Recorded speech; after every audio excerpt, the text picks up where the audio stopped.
कहानी के शुरू में हम एक आदमी को देखते हैं। अपने चेहरे को ढका हुआ था और एक आदमी को बांधा हुआ था। वो अपनी बंदूक की गोलियां निकालकर उस आदमी की जेब में डाल देता है और बंदूक अपने पास रख लेता है। फिर उस आदमी के सीने पर एक चिप डिवाइस लगाता है जिसके रिमोट को भी उसने अपने पास रख लिया था। उस आदमी से कहता है कि तुमने मेरे लिए कोई रास्ता नहीं छोड़ा। उसको चाकू से जख्मी करके वहाँ से चला जाता है। हम उसकी डिवाइस पर एक चिप मैसेज और उसके चीखने चिल्लाने की आवाजों को सुनते हैं। इसके बाद सीन शिफ्ट होता है कुछ दोस्तों पर जो अपनी पढ़ाई पूरी करके जंगल में कैंपिंग करने आए हुए थे।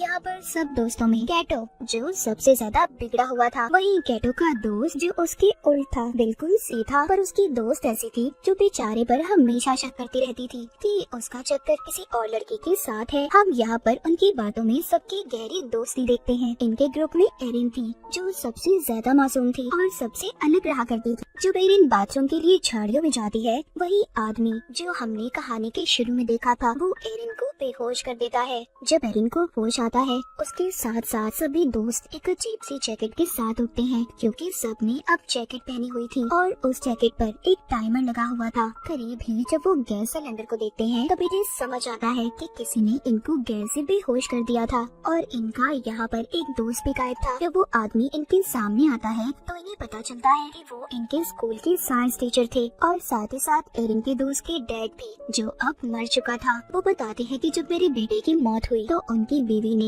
इस सदमे से अपनी जान ले ली जिस वजह से उन्होंने अपनी फैमिली को खो दिया। अब उन्हें ऐसा लगता था कि कहीं न कहीं इन दोस्तों में से ही कोई कातिल है जिसने मेरे बेटे को मारा होगा। वो कहते हैं आज तो तुम्हारी दोस्ती का इम्तिहान है। वो जैसे ही अपने हाथ में लिए रिमोट को दबाते हैं, सबकी जैकेटों पर लगी हुई डिवाइसेस ऑन हो जाती हैं। आज तो टेस्ट में सिर्फ वही बचेगा जिसके पास सबसे ज्यादा वक्त होगा। इसके बाद वो अपने आप को ही गोली मार लेते हैं। ये देखकर सब काफी ज्यादा डर जाते हैं। अपनी अपनी जैकेट्स को निकालने की कोशिश कर रहे थे पर वो निकलने का नाम नहीं ले रही थी। उन्हें समझ नहीं आ रही थी कि आखिर टाइम की खत्म होते ही होगा क्या। वो देखते हैं किसी की डिवाइस में बहुत ज्यादा टाइम था और किसी के पास बहुत कम। उनकी सबसे बड़ी परेशानी ये थी कि दूर दूर तक उनके लिए कोई मदद नहीं थी और इनके टीचर ने सबके फोन्स को भी तोड़ दिया था। अब उन्हें समझ नहीं आती कि वो सच में एक बड़ी मुसीबत में है। एक दूसरे से लड़ने लगते हैं पर अभी भी कुछ को ये मजाक लग रहा था। जब ये आगे जाते हैं तो इनको अपना दोस्त बॉबी मिलता है जो एक पेड़ से लटका हुआ था।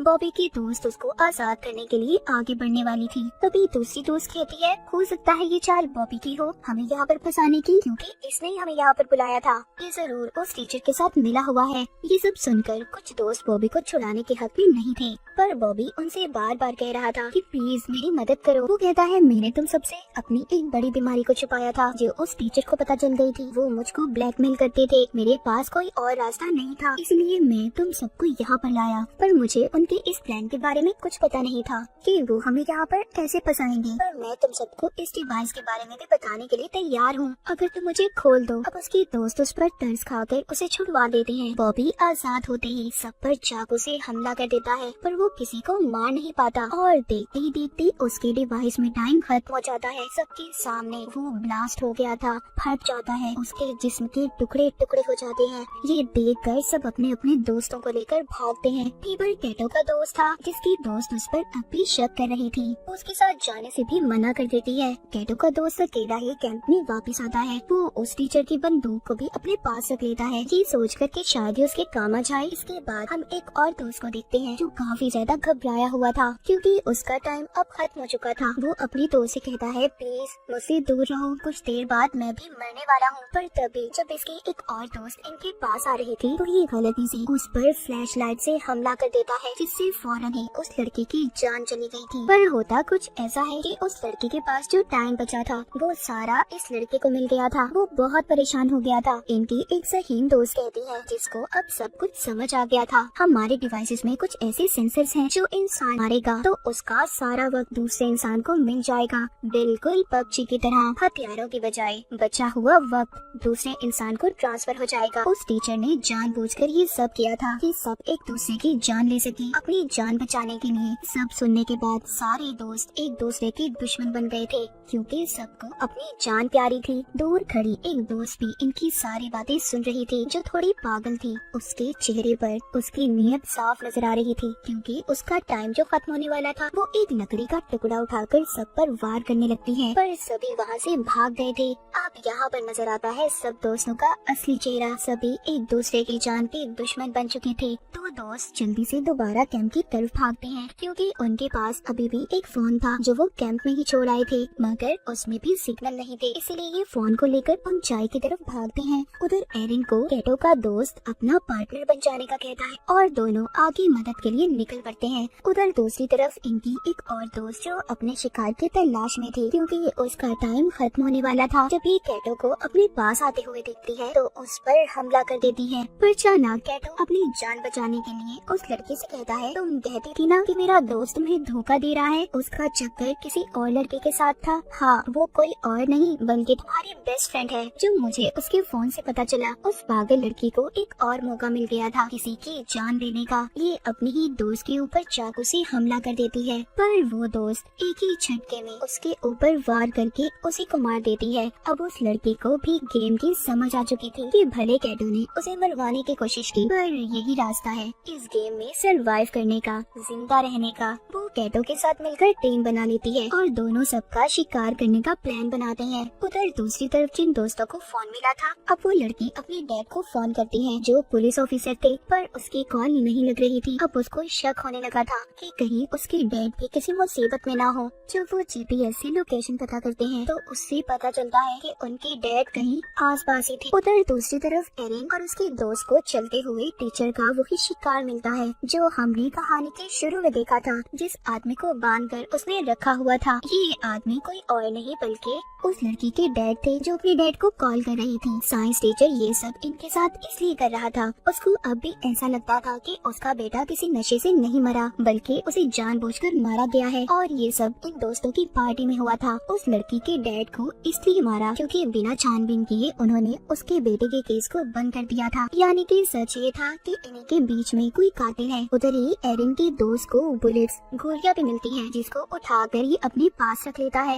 इनकी दोस्त के डैड मरने ही वाले थे, तभी एरिन का दोस्त बंदूक में गोलियां डालकर उन्हें मार देता है। एरिन को यकीन नहीं हो रहा था कि उसका दोस्त इतना बेदर्दी हो सकता है। वो उसको समझाता है कि सब मैंने तुम्हारे लिए किया क्योंकि वो ज्यादा देर जिंदा नहीं रहते, वो मरने ही वाले थे और उनको मारने से कम जो उनका बचा हुआ वक्त है वो तुम्हें मिल गया। एरिन का दोस्त उसको बंदूक देकर कहता है, तुम इससे खुद को महफूज कर सकती हो, ये तुम्हारी हिफाजत के लिए है क्योंकि जीने का हक है तुम्हें। और खुद वो कैटो की तलाश में निकल पड़ता है क्योंकि उसे ऐसा लग रहा था कि साइंस टीचर के बेटे उनके दोस्त का कातिल कैटो है, क्योंकि उस दिन पार्टी में वो नशे वाली दवाई वही लाया था। एरिन अपनी उसी दोस्त से मिलती है और उसको उसके डैड के बारे में बताती है। ये सुनकर वो बहुत ज्यादा रो रही थी। एरिन कहती है, अभी हमारे पास रोने का वक्त नहीं है, हमें जल्दी रिमोट को ढूंढना होगा। वो इन दोनों को उस रिमोट को ढूंढने का कहती है और खुद कैटो के पास जाने का फैसला करती है कि उसकी जान खतरे में है। उधर कैटो को भी उसके दोस्त ने ढूंढ लिया था। इन दोनों की बहुत ही खतरनाक लड़ाई होती है। उस लड़ाई में कैटो ने अपने दोस्त को मार दिया था। फिर कैटो अपने एक और दोस्त को मारने की कोशिश करता है और आखिर में कैटो ने उसकी बंदूक लेकर उसे भी मार दिया था। जिस दोस्त को